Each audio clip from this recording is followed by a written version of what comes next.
السلام عليكم ورحمة الله وبركاته. ازيكم يا حبايب قلبي؟ عاملين ايه؟ انا اميرة صابر من قناتي اميرة في مطبخ. كل سنة وانتم طيبين بمناسبة رمضان ورايح رمضان، ورمضان كريم ان شاء الله. النهاردة معنا فيديو جديد بنتكلم فيه وبنعمل احلى صوابع جلاش بالمكسرات. حاجة كده بجد تحفة، ولونها واخد اللون الذهبي من فوق ومن تحت، بجد حاجة جميلة كده. وقبل ما نبدأ الفيديو هنسمي بالله ونصلي على الرسول ونبدأ. أول حاجة بالشربات.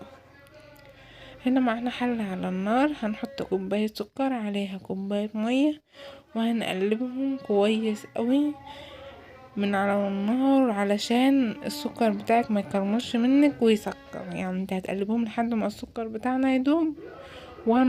متوفر عندك معلقة عسل جلوكوز؟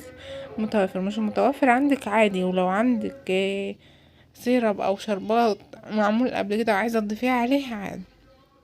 هنقلبه كويس مع بعض ونسيبه لحد ما يغلي. هنا بقى كان غلى معايا زي ما انتم شايفين. معانا نص عصرة ليمون، نص ليمون، عصرة ليمون، وعليهم بقى باكت فانيليا او كيس فانيليا المتوفر عندك، يعني اي ريحة انت حابة. هنا انا حطيت الليمون والفانيليا وهقلبهم، بس انا كنت طفيت النار. يعني القوام بتاعه زي ما انتم شايفين قدامكم، ولا هو خفيف اوي ولا هو تقيل اوي، لانه كل ما الشربات بيقعد كل ما بيتقل. هنا معانا صينية ولفة جلاش، وهندهن الصينية بالسمنة. خليها سمنة كتيرة كده علشان ياخد اللون بتاعنا الحلو. وهناخد 3 ورقات ب3 ورقات. انا كنت حطيت ورقتين، ودي جزء منها كده كانت مقطوعة. هنا هنحط المكسرات في النص كده بالطول، وهنلفها رول زي ما انتم شايفين. حاولي ان انتي تحكمي الرول بتاعك شوية عشان ما يتفكش منك او بس ما تحكموش قوي، عشان لما نيجي نسقيه بالشربات يشرب منك الشربات، ما يبقاش مكتوم والشربات ما يعرفش يوصل. هنا هنقطع الرول ل4 صوابع، يعني هقسمه بالنص واقسمه النص ربعين. هعمل معاكم كمان واحدة هكمل بقية الصينية وهنرجع لكم تاني. وعلى ما نعمل التانية، ما اشتركتش في القناة اشتركي في القناة وتفعلي الجرس عشان يوصلك كل جديد ان شاء الله. متنسيش تعملي لايك للفيديو وتعليق، ولو عجبك الفيديو شيري.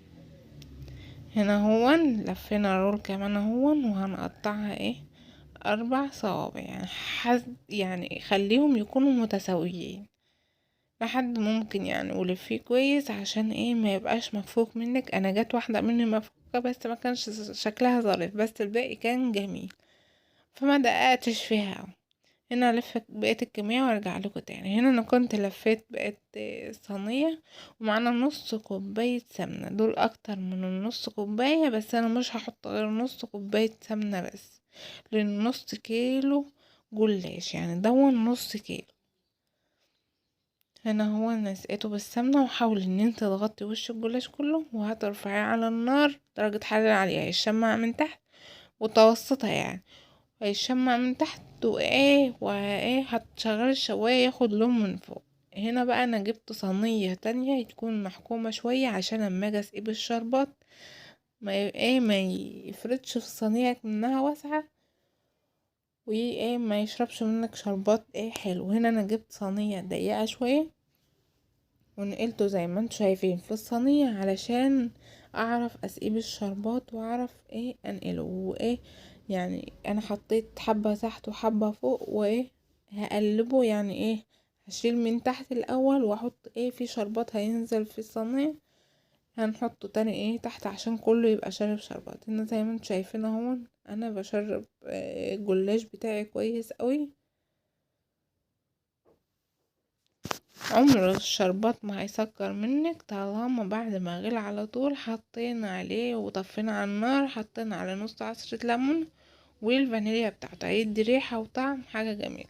هنا انا كنت غطيت عليه علشان يديني يبقى الجلاش بتاعي طري وجوسي كده من حاجة كده تيجي تاكليها زي اللي بالشرع احسن كمان، حتى انتي ضامنة انتي عاملاها ازاي وشايفة طريقتها ازاي، فبجد احلى من اللي بيجي. شايفين اللون واخد من تحت ومن فوق شكل بجد تحفة. اتمنى ان انتوا تجربوا الفيديو، ولو الفيديو بتاعي عجبكم ما تنسوش لايك والاشتراك وتفعيل الجرس عشان يوصلك كل جديد. وان شاء الله معانا في فيديو جديد، والسلام عليكم ورحمة الله وبركاته.